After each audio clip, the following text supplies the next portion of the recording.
तस्मात् शास्त्रम प्रमाणम ते कार्याकार्य व्यवस्थित हो। क्या करना है, क्या नहीं करना है, इसका निर्णय शास्त्र के माध्यम से करना चाहिए। शास्त्र ही परम प्रमाण है।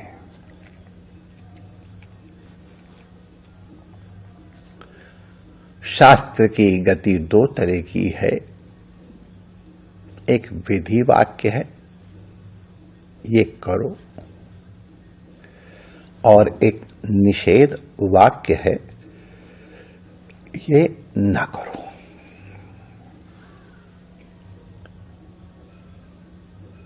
सत्य बोलो, सत्यम वद, ये विधि है। मा ब्रूया सत्यम अप्रियम, ये निषेध है।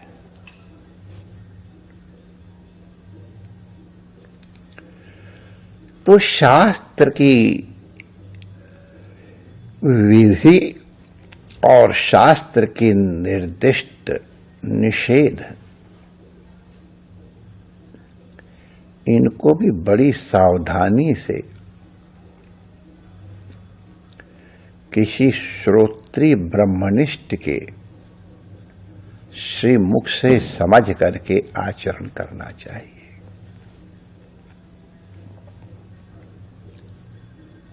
सत्यान्नास्ति परो धर्म, यह है।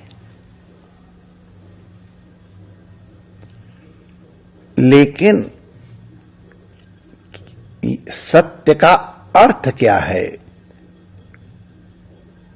जैसे पैनल कोड में या संविधान के दिए हुए निर्देशों को उनके अन्य उक्तियों के परिप्रेक्ष्य में उनका अर्थावबोध किया जाता है, उनके अर्थ का निर्णय किया जाता है। उसी प्रकार जो शास्त्र के वचन हैं, वो तो परम प्रमाण का कोई संदेह नहीं, लेकिन उनका तात्पर्य क्या है, इसके विषय में शास्त्रांतर के प्रमाण साक्षी रूप में प्रस्तुत किए जाते हैं। या कोई महापुरुष अपनी अनुभूति से कह देता तो वो परम प्रमाण हो जाता है। सत्य क्या है? यथार्थ वचन का नाम सत्य नहीं है। माने यथार्थ वचन का ही नाम सत्य नहीं है। हाँ, ऐसा कहें।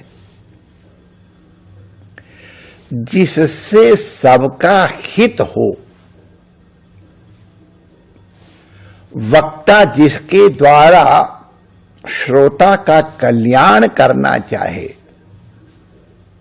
या उसकी वाणी से किसी का अकल्याण न हो, इसके बारे में सावधान रहते हुए ही सत्य का उच्चारण करे वाक्य का। आप अपने उदाहरण से देख लो। आपको अपने नाम का सतत स्मरण रहता है, आपको नहीं तो मैं राज्य नहीं करता हूं। कोई व्यक्ति अपना नाम नहीं जपता कि मेरा नाम देवदत्त है, मेरा नाम देवदत्त है, मेरा नाम देवदत्त, ना ना ना। लेकिन मैं देवदत्त नहीं हूं, यह स्मृति या देवदत्त की विस्मृति नहीं होती है। उसका प्रमाण यह है कि 100 व्यक्ति सो रहे हों और उन 100 व्यक्तियों में, सोते हुए व्यक्तियों में जिसका नाम देवदत्त है, देवदत्त उठो तो 99 सोते रहेंगे और देवदत्त उठ जाएगा।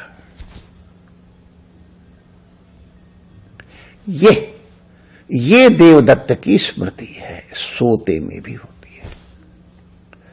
तो इसको इस तरह से समझने की चेष्टा करें कि जब भी अन्य कार्य में लगे हैं तो भी भगवान नाम की विस्मृति न हो, वो किसी भी प्रकार से की जा सकती है। जागृत में भी प्रत्येक कार्य करने के पूर्व कर लो स्मृति। कुछ लोग अभ्यास बना लेते हैं। हम घड़ी सबके पास आजकल है दीवालों पे, हम 1 घंटे बाद, ठीक 1 घंटे बाद 1 सेकंड के लिए प्रभु का ध्यान करेंगे अपने। तो अब और नहीं कर पाए तो हम एक चाय छोड़ देंगे। जिनको लत चाय या इसी तरह कोई चीज छोड़ने की कोशिश करो, थोड़ा सा दंड दोगे ना तभी तो नियंत्रण होगा। तो देखा तो अब जब 6:55 होने लग जाएंगे तभी आपकी आंख ऊपर जाने लगे तो स्मरण शुरू, और अपना काम भी करते रहेंगे आप। जैसे ही 6:59 जो देखा और आपने किया, फिर लग गए अपने काम में। आप धीरे धीरे देखेंगे कि ठीक 6:59 की आपकी आंख घड़ी पे चली जाएगी। अभ्यास। अब इसको थोड़ा सा बढ़ा लो। हम 50 मिनट बाद, 40 मिनट बाद, 30 मिनट बाद, आधा घंटा बाद, इस तरह से। तो सनई पंथा सनई कंथा सनई पर्वत लंघनम। जागते भोजन करने के पहले भगवत स्मरण अवश्य करेंगे। तुम्हें समर्पित भोजन करे तो है ही है, लेकिन स्मरण जरूर करेंगे।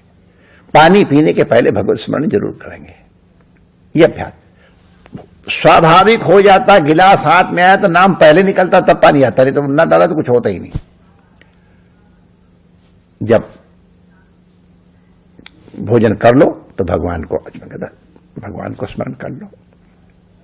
स्नान के पूर्व भगवान का स्मरण कर लो। वस्त्र धारण करने के पहले भगवान का स्मरण कर लो। यह अभ्यास कर लो, हो जाता है। सोते समय भगवान का स्मरण कर लो। भगवान का स्मरण करते करते शयन करो। करवट आ रही है, जब लगे कि नींद आने वाली, अगर कुछ और पढ़ने की आदत है पढ़ो, कोई बात नहीं है, अच्छा है। लेकिन जब लगे नींद आने वाली तो तुरंत भगवान नाम स्मरण करने लग जाओ। और भगवान नाम स्मरण करते करते सो जाओ। और उठते ही प्रयास करो पहले भगवान का स्मरण करेंगे। तो रात्रि को अंतिम हमारा अनुष्ठान था भगवत स्मरण, और जागृत का प्रथम अनुष्ठान भगवत स्मरण हो गया। पूरी रात्रि का भजन हो जाएगा, पूरी रात्रि का स्मरण हो जाएगा। आप सचेत रहेंगे कि उठते ही हमको स्मरण करना आदत हो जाती है। अब सवेरे उठते ही अगर और लोग सो रहे हैं, बत्ती नहीं जला सकते हैं तो वैसे ही, और नहीं थोड़ी सी बत्ती जला करके और फिर भगवत स्मरण किया पहले। फिर कराग्रे वसते लक्ष्मी, कर मध्य सरस्वती, कर मूले च गोविंद, प्रभाते कर दर्शनम। हमारी क्रिया शक्ति, हमारी विचार शक्ति सबको केंद्रित करें स्मरण करके। प्रभाते कर दर्शनम। ज्यादातर लोगों का तो प्रभाते कप दर्शनम, तो कब दर्शन करो, लेकिन पहले प्रभाते कर दर्शन कर लो।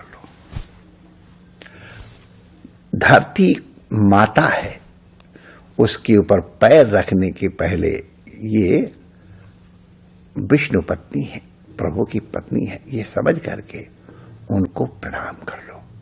समुद्र वश मंत्र नहीं याद तो कहने जय धरती माता। हमारे तो गांव के लोग ज्यादातर जय धरती माता, उनको समुद्र वसने देवी पर्वतस्तन मंडले नहीं याद रहता है। कोई बात नहीं, मतलब वही निकलता है जय धरती माता। तो इस तरह से स्वप्न में भी, क्योंकि शयन के पूर्व आपने भगवत स्मरण किया है, तो आप देखेंगे कि वो जो अनकॉन्शियस माइंड है उस तरह से प्रभावित है, तो स्वप्न में भी आपको उनका लाभ प्राप्त होगा। असत स्वप्न नहीं आएंगे, और असत स्वप्न आएंगे भी तो ये लगेगा प्रभु ने आके हमारी रक्षा कर दी है। तो सतत स्मरण करने का तात्पर्य यही है कि भगवत विस्मरण कभी न हो। तो सर्वेषु कालेषु माम अनुस्मर का तात्पर्य ये अशक्यानुष्ठान कभी नहीं है कि आप कभी वो कोई काम छोड़ो ही नहीं, भगवान नाम जब छोड़ो ही नहीं, स्मरण छोड़ो ही नहीं। अरे शरीर क्रिया कैसे होगी? तो उस क्रिया के समय में ही अपना यह एक रास्ता ये भी है कि हम जो कर रहे हैं, यद करोषि यदश्नासी यद जुहोषि ददासी यद तपस्यसी, तो वो तत्कुरुष भगवद अर्पणम। स्नान क्यों कर रहे हैं? प्रभु की सेवा के लिए कर रहे हैं। प्रभु की सेवा के लिए शरीर स्वस्थ रहे इसलिए आहार कर रहे हैं। तो स्वाद्वन्नम न तो याचेता, अच्छा भोजन करो। देखो एक बात बताओ, बहुत अधिक स्वादिष्ट भोजन करना भी एक सीमा है और बिल्कुल भोजन न करना भी एक सीमा है। वो भी कोई बहुत अच्छी चीज नहीं है माय डियर, ध्यान रखना। हमारे गुरु महाराज कहते थे कि अगर मालपुआ आया है तो मालपुआ नहीं लेंगे, ये भी तितिक्षा नहीं है। मालपुआ है तो मालपुआ ले लो, पूड़ी आई तो पूड़ी ले लो, रोटी आई तो रोटी ले लो। मालपुआ का तिरस्कार करना भी तितिक्षा का अंग नहीं है। शरीर के साधे जितना आवश्यक हो, जितना हो उतना ले लो। तो युक्ताहार विहार इसी तरह से, अगर शयन नहीं करोगे समय पे तो कहां से भगवत सेवा करोगे? तो इसलिए ये सब कार्य जो लोग ईश्वर को मानते हैं या प्रभु को मानते हैं वो इस तरह से करें, और जो दूसरे तरह के लोग हैं वो इसको अपने अभ्यास बना लें। तो निरंतर प्रभु स्मरण इस तरह से संभव है। तो शास्त्र का तात्पर्य नहीं है कि तुम सब काम छोड़ करके माता पिता की सेवा न करो, राष्ट्र की सेवा। अब एक राष्ट्र की सुरक्षा के लिए और एकदम 18,000 फीट की ऊंचाई पर एक जवान खड़ा हुआ है, उससे क्या आशा करते हो? वहां भी स्मरण कर सकता है, लेकिन उसको ये ध्यान रखना है कि ये राष्ट्र परमात्मा का रूप है। मैं इसकी रक्षा में नियुक्त हूं, मैं परमात्मा की सेवा में नियुक्त हूं। जनता के रूप में जनार्दन है, उनकी सेवा में नियुक्त हूं। इसलिए मुझे सावधानी पूर्वक अपने कर्तव्य का पालन करना है। तो रात दिन सतर्क रह करके मुझे अपने कर्तव्य का पालन करना है। तो यद्यपि कर्तव्य पालन कर रहा है, रैकी कर रहा है, अपने उसमें देख रहा है, लेकिन फिर भी कबीरदास जी के शब्दों में जागत सूतत पड़े उताने, कहें कबीर हम उह ठिकाने। भगवान ने और बड़ा सुंदर कहा है, उसके साथ इसको जोड़ लो। सर्वेषु कालेषु मां मनुस्मर और युद्ध चा। युद्ध चा माने स्ट्रगल फॉर रेजिस्टेंस के लिए कहो, या तुम्हारा जो कर्तव्य है उस कर्तव्य का पालन करते हुए निरंतर मेरा स्मरण करो। वो कर्तव्य मेरे लिए कर रहे हो, इस प्रकार से चिंतन करते हुए करोगे तो तुम न मुझसे कभी अलग हो पाओगे और न मैं तुमसे कभी अलग हो पाऊंगा। जय श्री कृष्ण।